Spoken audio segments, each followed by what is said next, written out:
Bienvenue à cette messe. Nous sommes rassemblés au nom du Père et du Fils et du Saint-Esprit.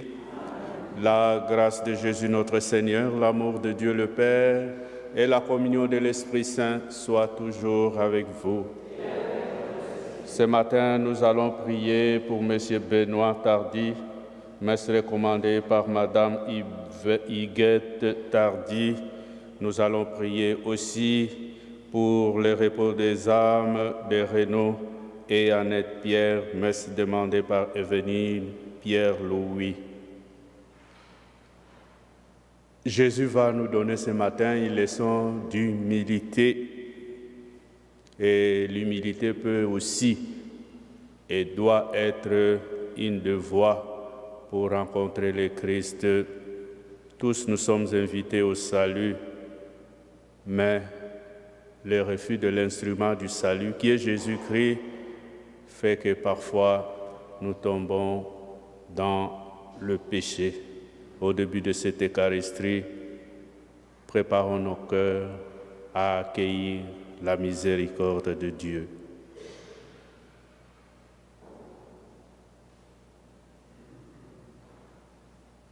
Je confesse à Dieu Tout-Puissant,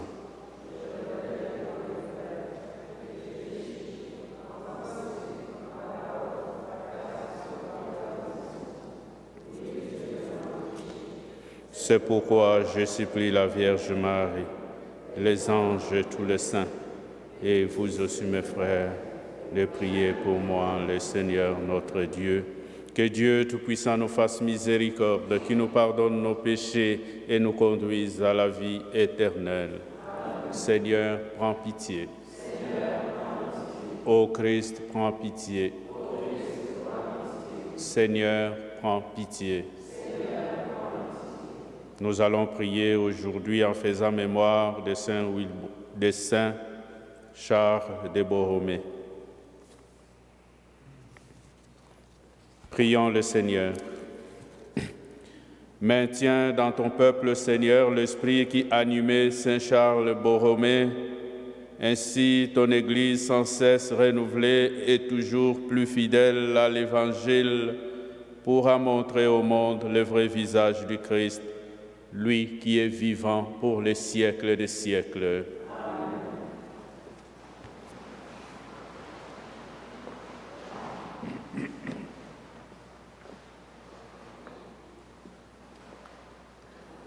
De la lettre de Saint Paul apôtre aux Romains. Frères, je pose la question. Dieu a-t-il rejeté son peuple? Pas du tout. Moi-même, en effet, je suis israélite, de la descendance d'Abraham, de la tribu de Benjamin. Dieu n'a pas rejeté son peuple, que d'avance il connaissait. Je pose encore une question. Ceux d'Israël ont-ils trébuché pour vraiment tomber? Pas du tout. Mais leur faute procure aux nations païennes le salut, pour qu'ils en deviennent jaloux. Or, si leur faute a été richesse pour le monde, si leur amoindrissement a été richesse pour les nations, combien plus le sera leur rassemblement. Frères, pour vous éviter de vous fier à votre jugement propre, je ne vais pas vous laisser dans l'ignorance de ce mystère. L'endurcissement d'une partie d'Israël s'est produit pour laisser à l'ensemble des nations le temps d'entrer. C'est ainsi qu'Israël tout entier sera sauvé.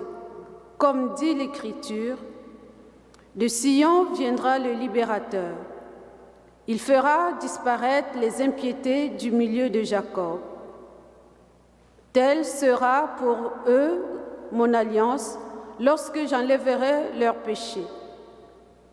Certes, par rapport à l'Évangile, ils sont des adversaires, et cela à cause de vous.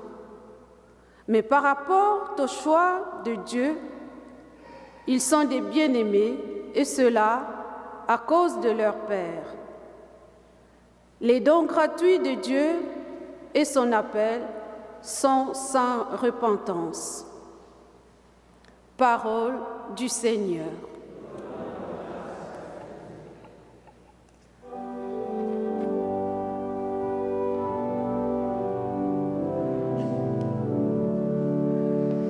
Le Seigneur ne délaisse pas son peuple.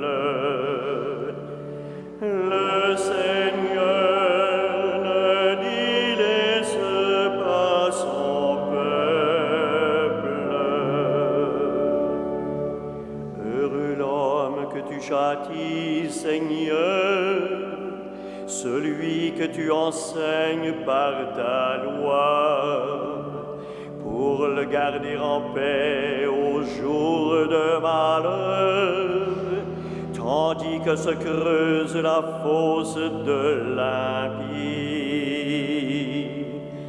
Le Seigneur ne délaisse pas son peuple, car le Seigneur ne délaisse pas son peuple, il n'abandonne pas son domaine. On jugera de nouveau selon la justice, tous les hommes droits applaudiront. Le Seigneur ne délaisse pas son peuple. Si le Seigneur ne m'avait secouru, j'allais habiter le silence. Quand je dis mon pied trébuche, ton amour, Seigneur, me soutient. Le Seigneur ne délaisse pas son peuple.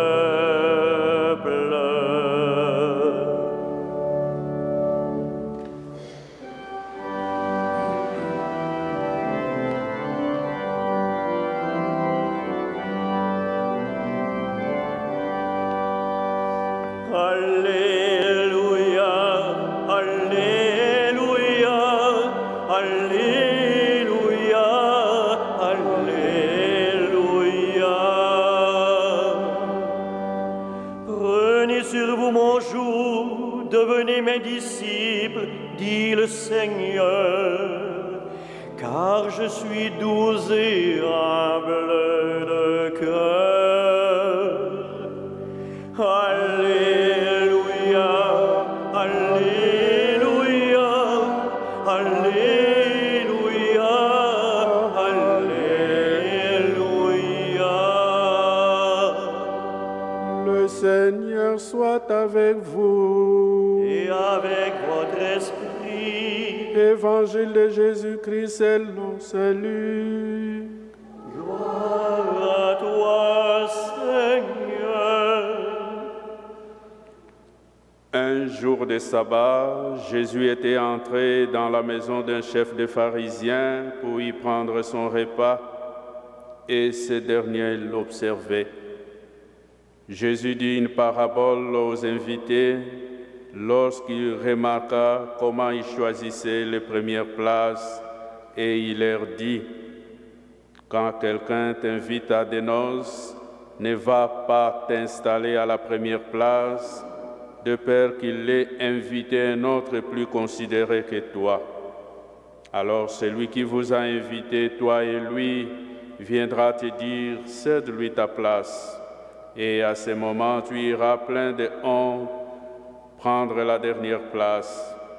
Au contraire, quand tu es invité, va te mettre à la dernière place.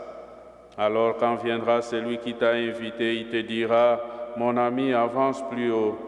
Et ce sera pour toi un honneur aux yeux de tous ceux qui seront à la table avec toi. En effet, quiconque s'élève sera abaissé, et qui s'abaisse sera élevé. Acclamons la parole de Dieu. Louange à toi, Seigneur Jésus. Chers pèlerins, mes frères et mes sœurs, quand la parole de Dieu est proclamée, nous devons entrer d'abord dans notre cœur, dans notre profondeur, pour nous poser une question fondamentale. Qu'est-ce qui est dit et qu'est-ce que cette parole me dit?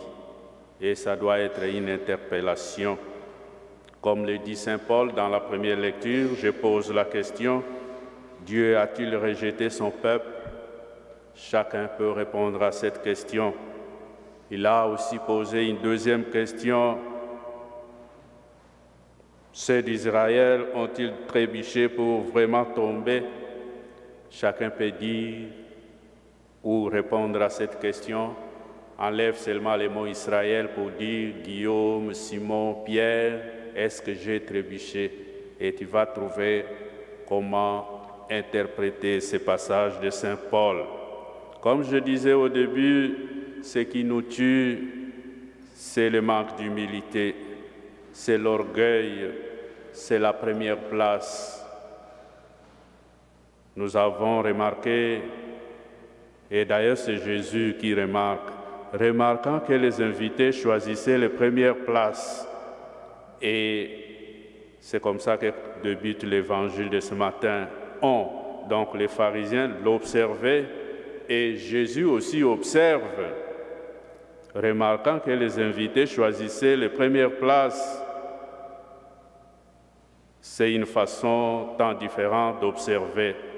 Et l'observation, nous le savons, comme toutes les actions internes comme externes, est très différente selon les motivations ou la motivation qui la provoque, selon les motifs internes, selon ce qui se trouve dans le cœur de celui qui observe.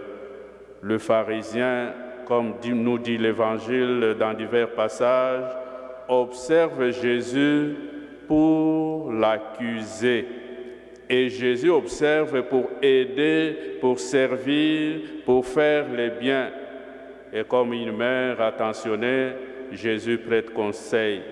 Quand tu es invité à des noces, ne va pas te mettre à la première place. Et nous avons entendu la suite, sinon c'est la honte. Quand on va te dire non, cette place n'est pas pour toi, change de place. Nous le savons, la tentation de bien paraître est de toutes les époques. Elle empoisonne tout ce que nous faisons et surtout toute une vie communautaire. Pour la combattre, Jésus propose à travers cette invitation à un repas de préférer le regard du maître du repas sur nous plutôt que notre propre regard sur nous-mêmes, de considérer le regard d'un autre sur nous plutôt que le nôtre sur nous. Et cette parabole n'est pas pure fiction, elle décrit un Dieu différent de l'imaginaire populaire, un Dieu impossible à inventer, tant, comme on dit, comme les jeunes disent, son look, son apparence dépasse l'entendement. Et il nous a démontré quel est ce look. Jésus, dans ce passage entendu, se charge de nous dire qu'il est qui il est et quel est son projet pour l'humanité. Son appel à céder sa place est la plus belle effigie qu'il puisse nous offrir de lui-même. Un Dieu qui cède sa place, qui ne recherche pas à être vu, contraste avec le Dieu de notre imaginaire collectif. Plutôt que de se nourrir, de s'enorgueillir, d'être de même nature que le Père, Jésus va choisir de se nourrir de la volonté de celui qu'il a envoyé. Il a magnifié la volonté de son Père. Au terme de sa vie, il dira qu'il a accompli l'œuvre qui lui a été confiée et entendra son père lui dire « Mon ami, monte plus haut ». Il faut comprendre cet évangile comme un appel à un décentrement de soi-même, à un renoncement de glorification de soi-même, comme un projet de vie qui laisse pointer une perle que décrit une prière eucharistique qui dit que notre vie ne soit plus à nous-mêmes, mais à lui qui est mort et ressuscité pour nous. Jésus propose donc plus qu'un savoir-vivre, il nous propose sa forme de vie, son chemin d'ascension vers le Père, un chemin qui échappe aux sages et aux savants. Pour Pierre, ce chemin consiste à revêtir l'humilité dans nos rapports entre nous. Et cette page est une blessure infligée à notre narcissisme. Elle pousse à revêtir l'humilité de Dieu comme chemin pour s'entendre dire « Mon ami, monte plus haut ». Chaque jour, au moment de nous asseoir à sa table eucharistique, nous posons ces gestes de noblesse, de nous reconnaître indignes de sa table. Prends pitié de nous. L'obsession de préserver sa propre gloire, sa propre dignité, sa propre influence ne devrait pas faire partie de nos sentiments. Ce chemin, celui du prends pitié de nous, c'est Jésus qui l'a pris le premier, qui le premier a eu pitié de nous, qui s'est humilié, abaissé pour s'asseoir à nos tables. Son geste nous a créés, recréés, sortis de notre repliement sur nous-mêmes. Il nous fait créature accomplie à la manière dont Dieu l'a pensé et voulu pour nous. Jésus dit avec des mots ce qu'il est et ce qu'il porte dans son cœur. Il ne cherche pas à être honorable, sinon à honorer. Il ne pense pas à son honneur, sinon à l'honneur du Père. Il ne pense pas à lui-même, sinon aux autres. Et toute la vie de Jésus est une révélation de qui est Dieu. Et nous le savons, Dieu est amour. Pour cela, en Jésus, se fait réalité plus qu'en tout autre. Et son enseignement nous dit, il fut dépouillé de sa grandeur, prit la condition d'esclave et se fit pareil aux hommes. Pour cela, Dieu l'exalta et lui donna le nom qui est au-dessus de tout nom. Mes frères et mes sœurs, aujourd'hui nous faisons mémoire de Saint Charles de Borromée et chaque jour peut-être ou chaque matin, nous montons à cette montagne, à l'oratoire, pour confier nos intentions à Saint Joseph, à Saint Frère André, le fondateur. Et chaque fois, nous venons les élever aux yeux de Dieu, qui sont grands et qui sont saints. C'est ça aussi une forme de rabaissement que nous devons suivre. Ces personnes étaient tout petits de leur vivant, mais de leur mort, ils étaient élevés. Bienheureux ceux qui renoncent à leur propre bien-être pour le bien d'autrui, disait le pape François. Et pour les chrétiens, pour une chrétienne, pour tout être humain, vraiment humain, l'épicentre de sa vie se trouve hors de lui. Descendre de tout désir, de se mettre de l'avant en avant. Regardons Jésus, et il nous désarmera de toute pensée de se croire plus important que les autres. Ce chemin-là a conduit Charles de Borromée, ses frères André, Saint Joseph, à être l'une des personnalités chrétiennes, comme je disais, le plus admirées. Alors pendant cette Eucharistie, nous allons les prier, nous allons les invoquer, nous allons leur confier tout ce que nous portons dans notre cœur, le manque d'humilité, les rejets de Dieu, pour qu'ils nous redonnent par leur intercession le goût de revenir à celui qui nous a créés, au nom du Père et du Fils et du Saint-Esprit.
Tu es béni, Dieu de l'univers, toi qui nous donnes ce pain, fruit de la terre et du travail de nos mains.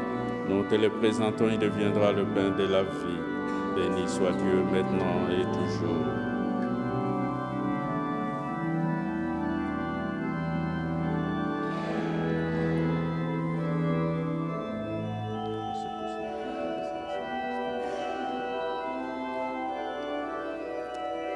Tu es béni, Dieu de l'univers, toi qui nous donnes ce vin, fruit de la vigne et du travail de nos mains. Nous te le présentons, il deviendra le vin du royaume éternel. Béni soit Dieu maintenant et toujours. Humble et pauvre, nous te supplions, Seigneur.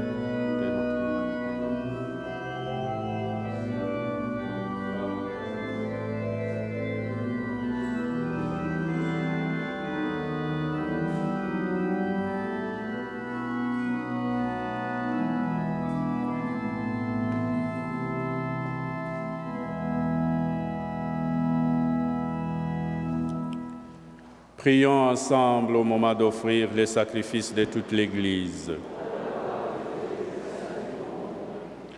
Regarde, Seigneur, les offrandes apportées à ton autel en souvenir de Saint Charles, de même que tu as fait de lui un évêque remarquable pour sa vigilance et toutes ses vertus pastorales.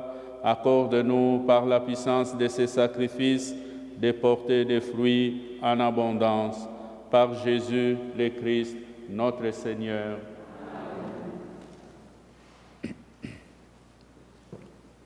Le Seigneur soit avec vous. Élevons notre cœur. Rendons grâce au Seigneur notre Dieu.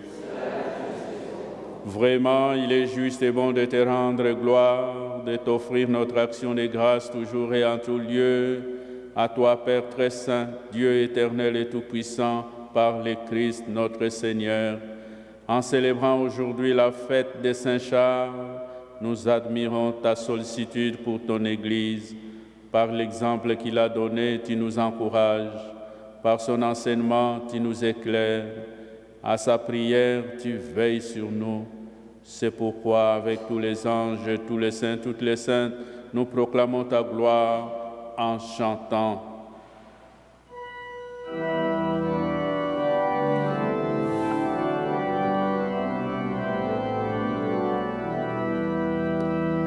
Saint, Saint, Saint le Seigneur, Dieu de l'univers. Le ciel et la terre sont remplis de ta gloire.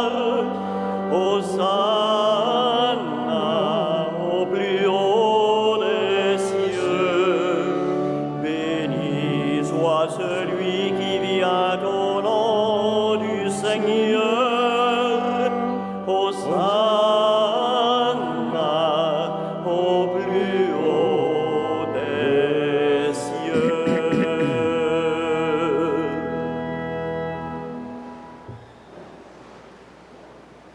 Tu es vraiment saint, Dieu de l'univers, et toute la création proclame ta louange, car c'est toi qui donnes la vie, c'est toi qui sanctifies toutes choses, par ton Fils Jésus-Christ notre Seigneur, avec la puissance de l'Esprit Saint.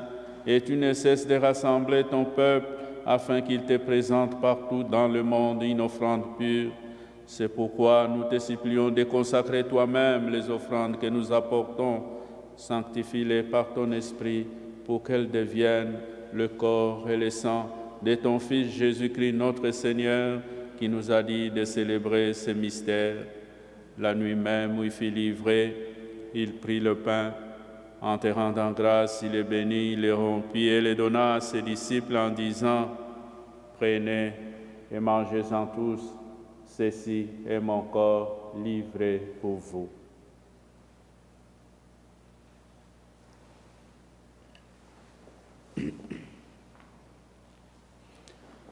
De même, à la fin du repas, il prit la coupe.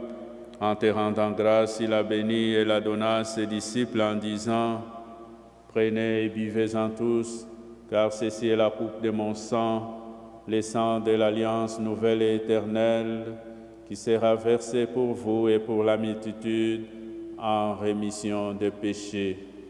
Vous ferez cela en mémoire de moi. »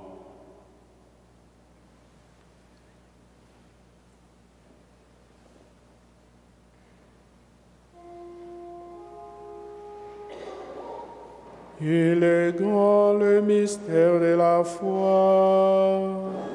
Nous proclamons ta mort, Seigneur Jésus. Nous célébrons ta résurrection. Nous attendons ta venue dans la gloire. En faisant mémoire de ton Fils, de sa passion qui nous sauve, de sa glorieuse résurrection et de son ascension dans le ciel, alors que nous attendons son dernier avènement, nous présentons cette offrande vivante et sainte pour te rendre grâce. Regarde, Seigneur, le sacrifice de ton Église et donne-lui reconnaître celui de ton Fils qui nous a rétablis dans ton alliance. Quand nous serons nourris de son corps et de son sang et remplis de l'Esprit Saint, accorde-nous d'être un seul corps et un seul esprit dans le Christ.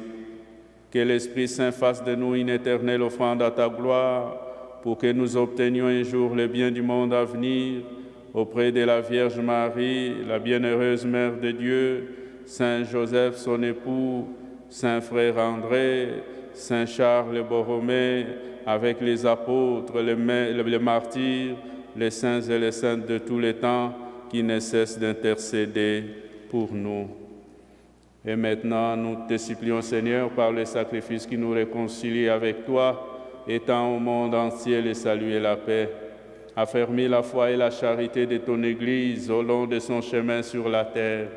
Verse sur ton serviteur le pape François, notre évêque Christian, ses auxiliaires, l'ensemble des évêques, le prêtre, les diacres et tous les prêtres et tout le peuple des rachetés.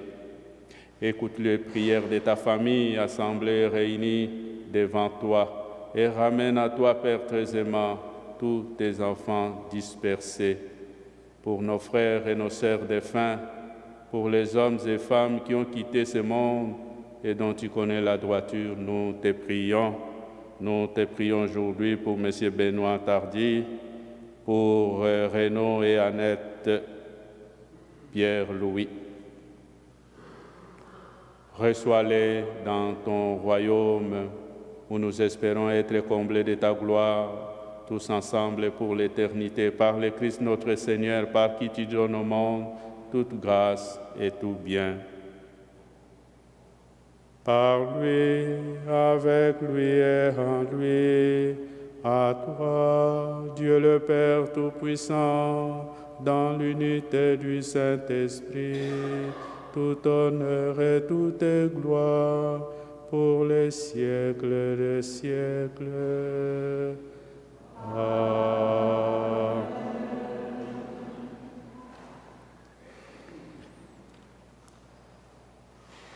Comme nous l'avons appris du Sauveur et selon son commandement, osons dire, Notre Père qui es aux cieux, que ton nom soit sanctifié, que ton règne vienne, Que ta volonté soit faite sur la terre comme au ciel.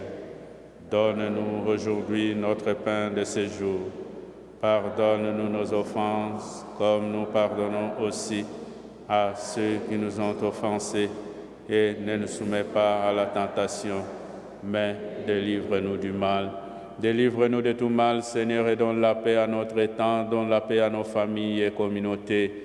Par ta miséricorde, libère-nous du péché, rassure-nous devant les épreuves, en cette vie où nous espérons le bonheur que tu promets et l'avènement de Jésus-Christ, notre Sauveur.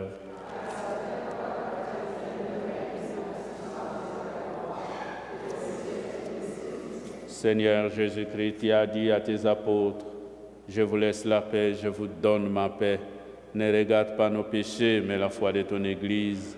Pour que ta volonté s'accomplisse, donne-lui toujours cette paix et conduis-la vers l'unité parfaite, toi qui règnes pour les siècles des siècles. » Que la paix du Seigneur soit toujours avec vous. Dans l'amour du Christ, donnons-nous la paix.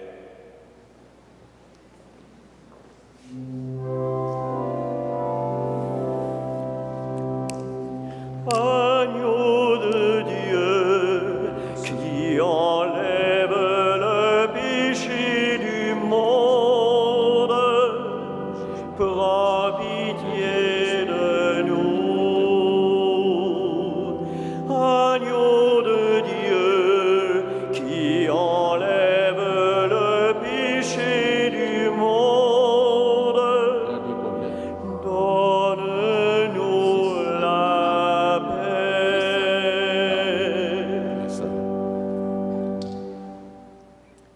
Heureux les invités au repas du Seigneur. Voici l'agneau de Dieu, celui qui enlève le péché du monde. Seigneur, je ne suis pas digne de te recevoir, mais dis seulement la parole et je serai guéri.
Prions encore le Seigneur. Que cette communion, nous t'en prions Seigneur, nous donne la force d'âme qui rendit Saint Charles fidèle à sa mission et débordant de charité par Jésus le Christ, notre Seigneur. Le Seigneur soit avec vous. Que Dieu Tout-Puissant vous bénisse, le Père, le Fils et le Saint-Esprit. Allez dans la joie du Christ. Bonne journée à tous.